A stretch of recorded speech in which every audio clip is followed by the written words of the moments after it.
और जैसे ही आप जो है 9 दिन का ये सरल उपाय कंप्लीट करेंगे, क्योंकि इनको जो है ना आइडेंटिफाई करके इनको लिंक भेजना है और इनको सब्सक्राइब कराना है और यूट्यूब चैनल को भी सब्सक्राइब कराना है, फिर उसे जो है ऐप को भी डाउनलोड कराना है, फिर उसे व्हाट्सएप, इंस्टाग्राम, फेसबुक सभी पे शेयर कराना है और फाइनली ये 10 लोगों की सूची बनाने का और ये 9 दिन का संकल्प आप जैसे ही पूरा करेंगे तो सत्यनारायण भगवान के प्रताप से आपका जो है ना सत्यनारायण कथा का भी समापन हो गया और 9वें दिन आप 100 करोड़ हो जाएंगे। कितने हो जाएंगे?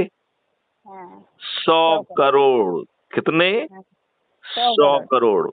और ये 100 करोड़ लोगों को कुछ नहीं करना है, छत पर चढ़कर थाली बजाकर दीपक जलाकर और उन्हें जो है